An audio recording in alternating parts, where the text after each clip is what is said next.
Test. I'm audible. Yes, you are. Alright. Assalamualaikum warahmatullahi wabarakatuh.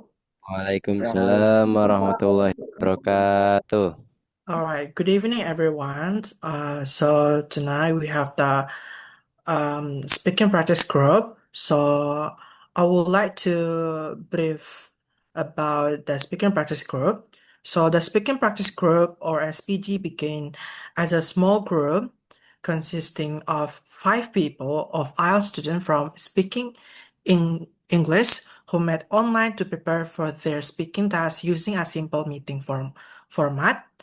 With support from the Leaders English, the session gradually opened to the public and were held weekly to invite more learners to practice together. Since its launch in July 2021, SPG has steadily grown into a supportive space for English learners and speaking practitioners. Approaching its first anniversary, Fans Millennial Networks Consulting joined the initiative to expand SPG's impact not only as a learning platform but also as a space for networking.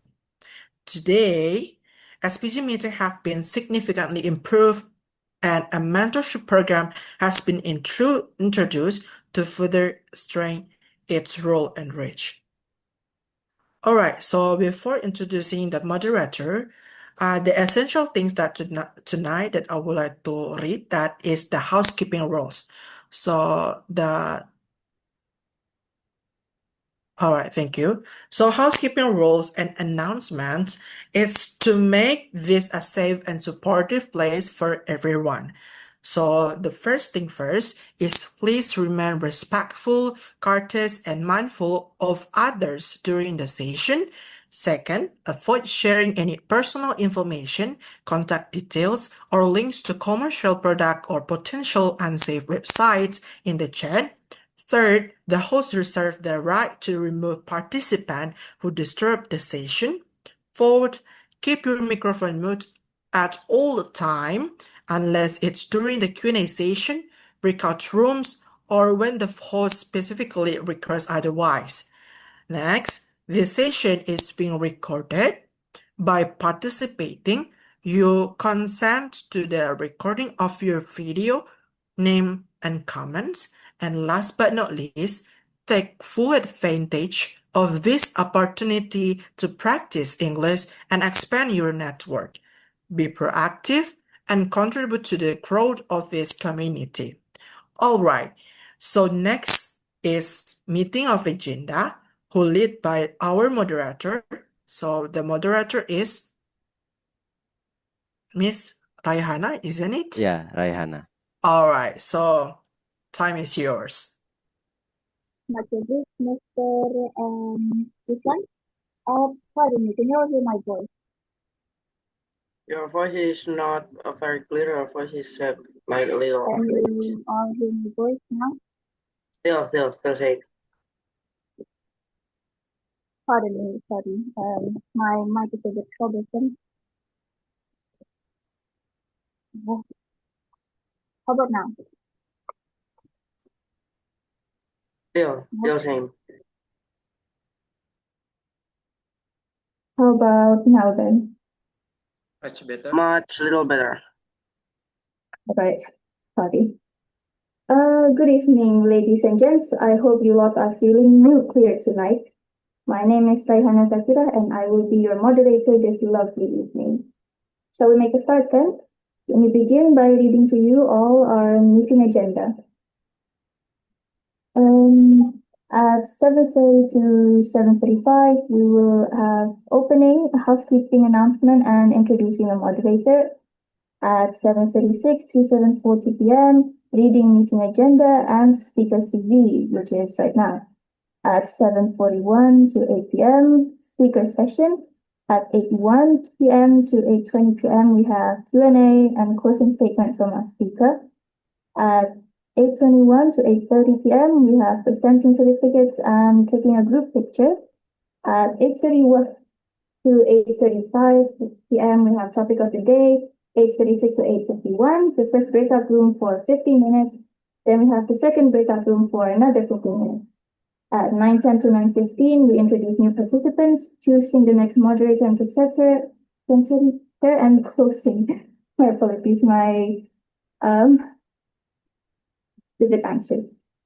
So now the time has come. Our presenter, Roxy Talitha Athallah, shall take stage and grant us insights on walls of history, exploring the meaning of defense heritage. I'm sure you'd all love to know more about our lovely presenter before we start. Roxy's education background is an undergraduate in international relations at President University, final year, 7th semester currently. Her current work is an intern at Defense Heritage Society. Her field of interest is interest in topics like defense heritage and environment and global sustainability. She currently lives in Jakarta, and her special quote is, "Success is not final, failure is not fatal, it is the courage to continue that counts," by Winston S. Churchill. Now, let's not wait much longer yet. I would like to invite Roxy. Lady Roxy, the stage is all yours. All right, thank you very much. Is my voice audible? Yes, your voice audible. All right, wait. Okay, is my screen clearly? Can you guys see my screen? Yeah. All right, We thank can you. see. All right, thank you. So good evening, everyone. First of all, I would like to say thank you very much for your time and the place that has been given to me to present today. My name is Roxy Talitha Athallah. I am an international relations student currently studying at President University. And today I would like to share something that not many people are familiar with, I think, which is defense heritage. So, before we begin, can you guys raise your hand if you've ever been to a museum? All right, great. So I think most of us have experienced going through a museum, right? So the reason I choose this topic is because I believe that all walls or even fort or monument has its own story to tell. So without further ado, let's go to my presentation. So first, what is defense heritage? Defense heritage means a place that were once used for defense, such as forts, military buildings, or military bunkers, and also museums that stores items from the past that were used to that were once used. These are not just old walls or ruins, they are silent witnesses of our nation's struggles. For example, in Indonesia, one of the famous heritage sites is called Fort Frederick in Yogyakarta, where it was built to control the Yogyakarta Palace, and but today it is a museum that tells the story of Indonesia's fight for independence. And when people visit Fort Frederick, they can see dioramas and also photos showing how our ancestors fought with courage to defend the nation. And this kind of places help us understand how people in the past defended their country with limited tools but strong spirit. And defense heritage is different with cultural heritage, where in defense heritage they focuses on the building and also how the site was used during the colonial era. While for cultural heritage, they focuses more on the cultural side of a city or a nation, like their festivals, their traditions, and also their belief. So when I first learned about defense heritage, I was surprised that many people don't realize how important it is. And some might even think that history is boring. Do you guys agree? Because I do agree. But when I stand in a real place where heroes once fought, like being in a museum, it feels different. It feels alive. That's when I started to see history not as a subject that we only learn from books and school, but it is as something personal and meaningful. So next will be my experience learning defense heritage in college. So I took this class and it was my first time really exploring this topic in my fifth semester. And through that class, I learned how to study historical buildings and see heritage not just as something old, but as something that shapes who we are today as a nation. And one of my project in class was to write a paper about a defense heritage site in our city, and I chose Kota Tua in North Jakarta, and specifically it is the Museum Fatahila, where it was once used for colonial administration, but then later became a symbol of Indonesian history and resilience. And then through visiting this through visiting museums, I was able to feel and see history with my own eyes and not just read about it online. For example, when I researched about Museum Fatahila, I saw that most information was doing about the underground prison. And when I actually went there myself, I could really feel how real and inhuman it was. It was really small and really dark for a prison, and that experience made history come alive for me.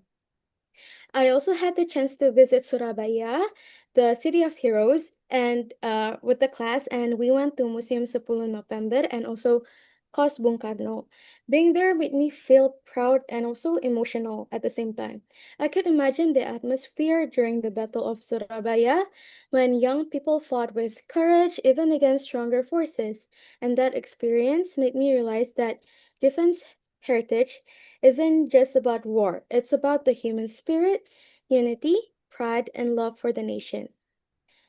Next is my experience as an intern at Defense Heritage Society or DHS. So here to continue learning about my interest in defense heritage, I joined as an intern at the HS. So at the HS, we have weekly meetings to monitor our progress and discuss project, and also help design posts for special days and social media, like the example here I have given. And I also joined the team that created an online journal called The Journal, which the public can read and access it if you guys are interested in. So the journal is made to introduce different heritage sites from different parts of Indonesia. And so far, there are 4 editions, which is Bandung, Bengkulu, Makassar, and also Bogor. So now we are in the progress on having the 5th edition, which is the Cirebon edition, where we highlight heritage stories and including the local kratons and historical sites in Cirebon, like Gedung Perundingan Linggarjati and also Monumen Rakyat Cirebon. Through this internship, it taught me that preserving heritage is not just the government's job, it is our responsibility and our job to maintain and preserve heritage. And many young people today might not know why these old places matter, but I think if we don't protect them, we can lose a part of our history and also identity as a nation. So, my reflection is heritage is a big part of our national identity because it connects us to our roots and shared experiences. Learning about defense heritage taught me to see history in a new light. It's not only about war, it's about courage, sacrifice, and also pride. Understanding the past helps us appreciate the present more, and it reminds us that peace and independence that we have today were not free. They were earned by the people who believed in the future of this nation. And that's why, as a student, I want to encourage more young people or the public to care more about heritage. Even small actions can make a big difference, like visiting museum, joining heritage programs like Defense Heritage Society, or even sharing information online or reading online information.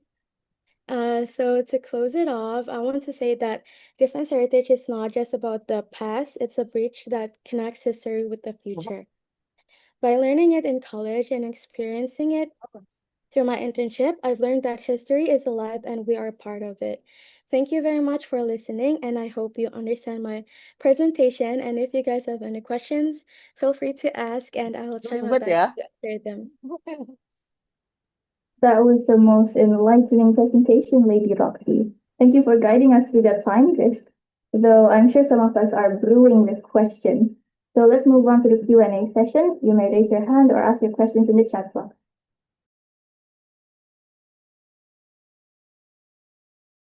We have a question from Lady Athallah. You may ask your question.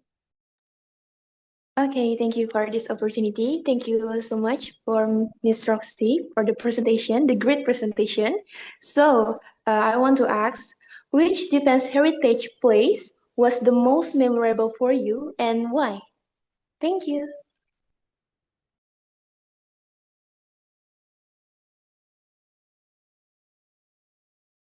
Okay, maybe I can answer it now. So the most memorable place for me is, I think it was Museum Fathahillah because, in Museum Fathahillah, I can really see how inhuman it was and how the Dutch was treating us back then and all of that. Yeah, I think Museum Fathahillah was my answer. Thank you. The next question is from Sir Yuslan. You may go ahead and ask the question.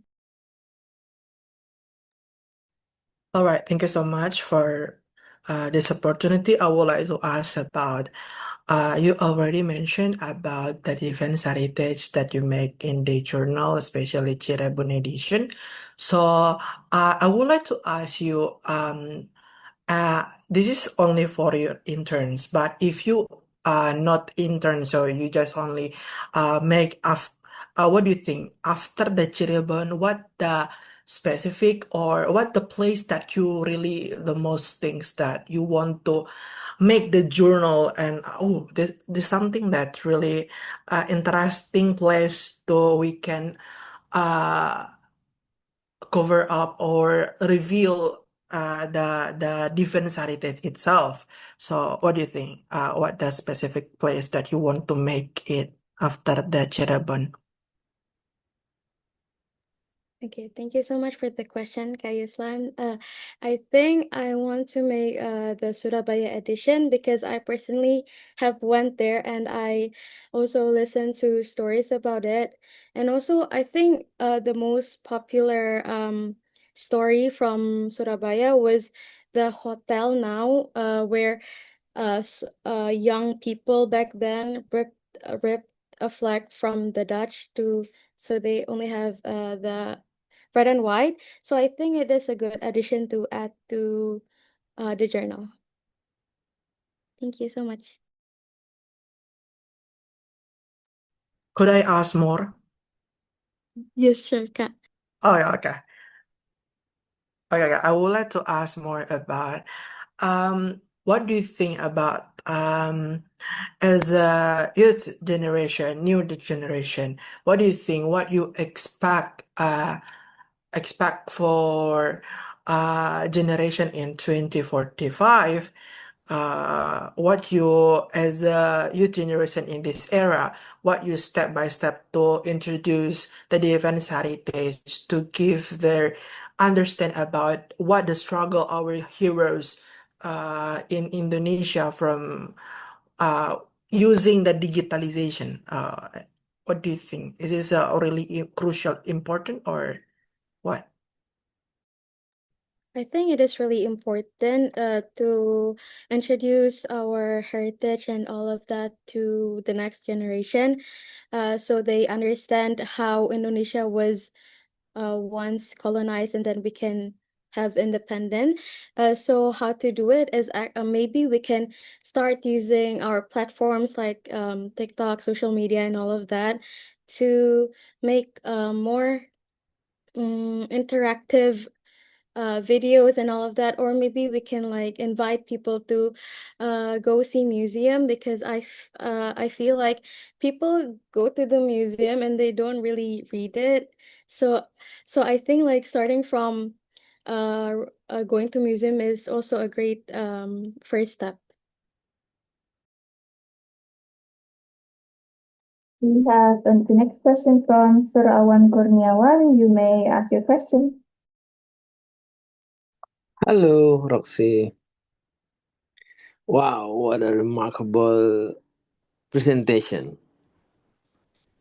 I would like to inform you that I'm in Cirebon for 1 year and I'm working in Cirebon prison. Cirebon prison was built in 1918 and one of the heritage building, right? Since 2010. And one thing you have to know that the local government declare that Cirebon Prison is one of the heritage building, but they don't give us budget or fund to preserve the building. You know, the old building need it costs arms and leg to to maintain the shape, the form, the color, and everything. So yeah, there are like you mentioned before, there are so many heritage building in Cirebon, like Keraton, the tomb of Sunan Kalijaga, and etc.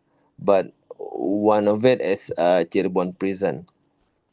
But luckily, right now, our head of prison, I use the our budget to start to preserve the building. But yeah, and then the local government came to us and said, "Ah, you cannot change this. You cannot change this." But they don't even give us a penny.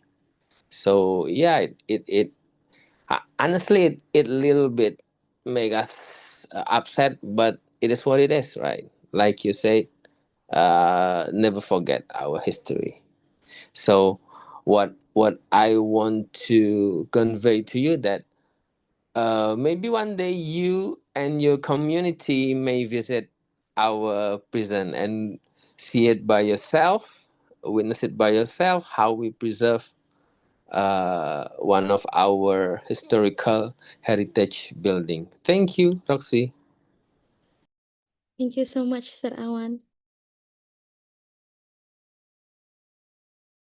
Okay, are there any questions? Nobody else? And that brings us to a close on the Q&A session. Thank you all for letting me take pleasure as your moderator this evening. Now I return the stage to Mr. Yuslan.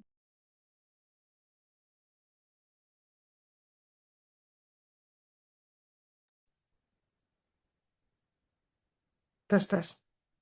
Yes, you are audible, sir. Okay. Next is taking a picture or provide certificate. Yeah. Just don't highlight me. Just to Mr. Asep. Oh, okay, Mr. Asep too, yeah. Wait. Oh yeah. Please, Okay. Mr. Asep. And where's Miss Roxy? Okay. All right, thank you so much, Roxy, for your presentation. Such a great moment tonight. You shared about defense heritage as well as your experience doing internship with us in Defense Heritage Society. Hopefully, lots of people got inspired with your presentations, and many people now aware of the importance of defense heritage. One thing that really interesting tonight that Mr. Awan also mentioned that his current workplace really can be considered as defense heritage object, so that perhaps we can talk more about it and we can connect with Mr. Awan later on. Mr. Awan is part of our network as well in Leaders English, so probably Defense Heritage Society can connect with Mr. Awan workplace as well. So this is the importance of networking from our community. So thank you so much. So let's have a picture together. I'll take 1, 2, and 3. Okay. So the next is Hannah. Wait, I have to. Okay. Okay. Anna, thank you so much for being moderator tonight. So let's have a picture together. I'll count at 1, 2, and 3. Okay. Awesome. Back to Mr. Yusman. Okay. All right, thank you so much for this opportunity. So perhaps that before we into the breakout room session, so we will No, like no, to no, no, take a no. picture. Yeah, taking group picture Yeah, first, and sure. then topic of the day. Oh yeah, oh my goodness. Sorry. Okay, please, if you don't mind, open your camera. So we would like to taking a pictures. Um, wait. If no one, okay. Wait a minute. Wait a Just minute. I'll okay. count it on 10. 1, 2, 3, 4, 5, 6, 7, 8, 9, 10. Okay, I'll count it on 3. 1, 2, and 3. Freestyle mode after you. Okay, 1, 2, and 3. Okay. Thank you, and okay, Mr. Islan. All right, next is topic of the day.